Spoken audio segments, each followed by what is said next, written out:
Nous venons d'entendre, pour ouvrir cette émission, Chanson d'été de M. Henri Gagnon. Je vais vous parler de la famille Gagnon. Avant de parler d'Henri, je vais parler d'abord de son oncle Ernest et de son père Gustave. Ernest Gagnon est né à Louisville. C'est une localité entre Trois-Rivières et Joliette. Et il y a eu plusieurs bons musiciens qui sont sortis de cette région. M. Gagnon a étudié d'abord au collège de Joliette. Ensuite, a été prendre quelques cours à Montréal de piano. Et il s'est emmené à Québec pour venir être organiste à l'église Saint-Jean-Baptiste.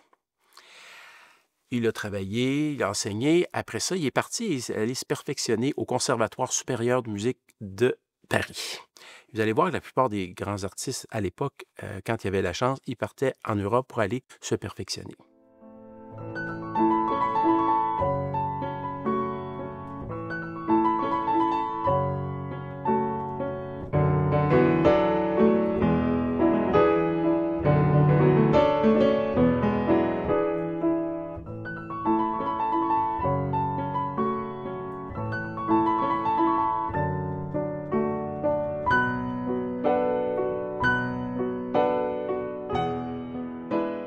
Monsieur Gagnon est un historien et un compositeur, est un organiste.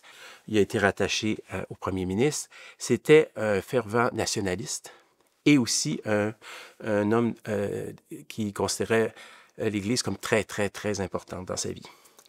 Et il est un peu à l'origine du Haut-Canada que Calixa Lavallée va écrire en 1880.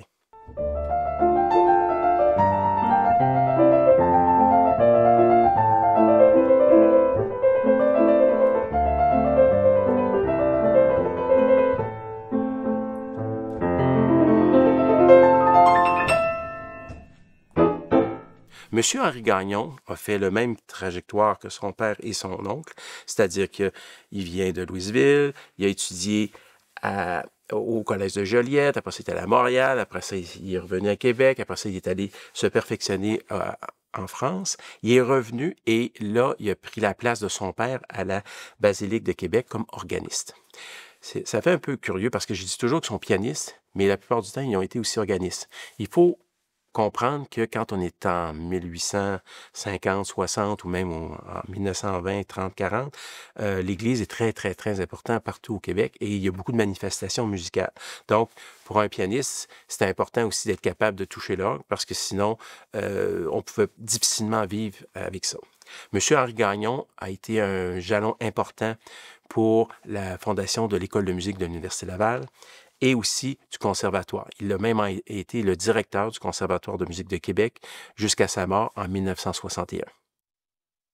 L'œuvre qu'on va entendre, c'est un peu particulier parce que pour 1850-1860, c'était assez rare qu'un compositeur compose la musique en référence aux Autochtones, les Amérindiens.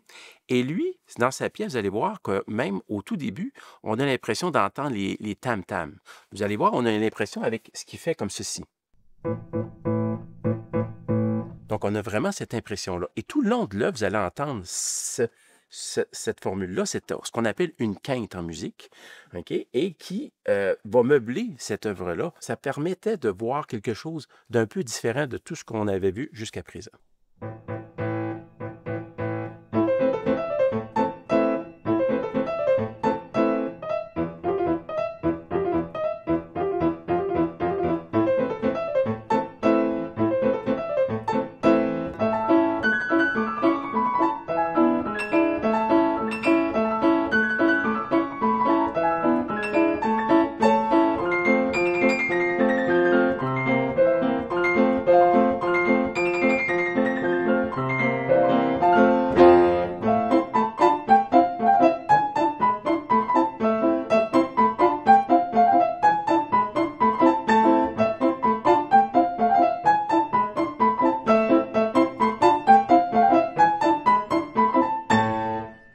La prochaine pièce que je vais vous interpréter s'appelle « Souvenirs de Venise, grand nocturne pour piano », toujours de M. Ernest Gagnon.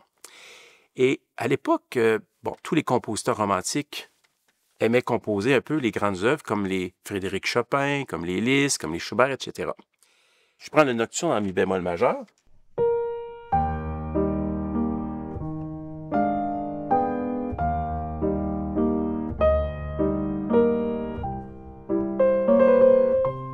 et ainsi de suite.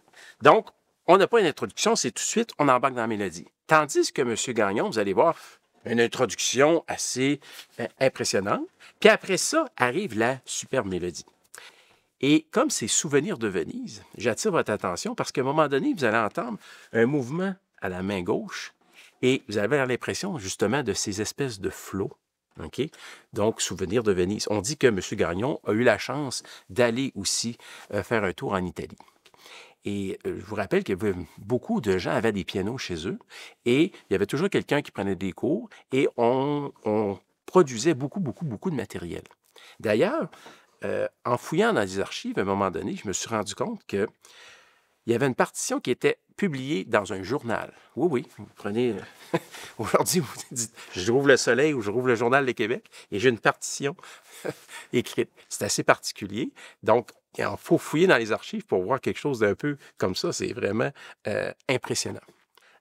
Un nocturne, d'abord, le premier qui a écrit ça, c'est un monsieur John Field. C'est un Irlandais que Chopin admirait. Donc, superbe mélodie avec accompagnement simple, mais qui met en valeur cette mélodie-là. Et c'est ça, la force du nocturne. Et c'est d'ailleurs ça que vous allez entendre aussi une bonne partie dans le nocturne de M. Gagnon. Voici donc Souvenirs de Venise de M. Ernest Gagnon.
M. Gagnon était, comme j'ai dit tantôt, était un compositeur, était un organiste, un pianiste, un historien, un écrivain, et il s'est même rendu dans plusieurs villages du Québec, et il voulait obtenir des folklores.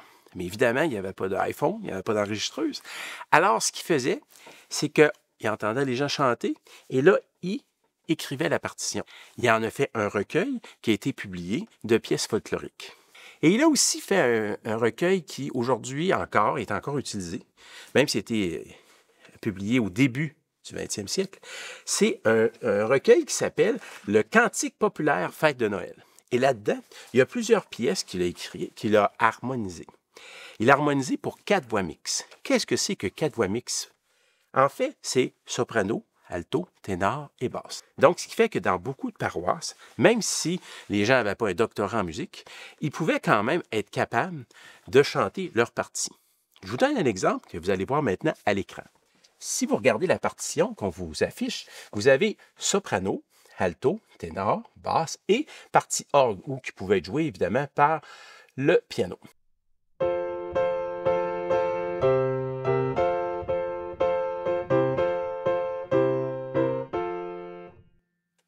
Ça vous donne une idée, donc, de l'harmonisation qu'il a fait. C'était des choses pas trop complexes, mais que les gens pouvaient chanter. Et ça a été publié. Et édité pendant de nombreuses années et dans plein de paroisses au Québec, ces pièces-là ont été chantées. C'était vraiment très, très bien fait, sans être complexe, mais en même temps, il y avait quand même quelque chose de très bon goût. Je vais terminer ceci en parlant de son frère, M. Gustave Gagnon.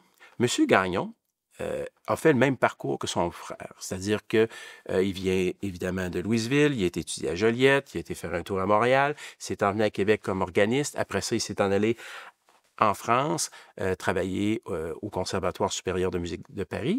Après ça, il est revenu au Québec et là, il a pris la place de son frère pour devenir organiste à la Basilique de Québec.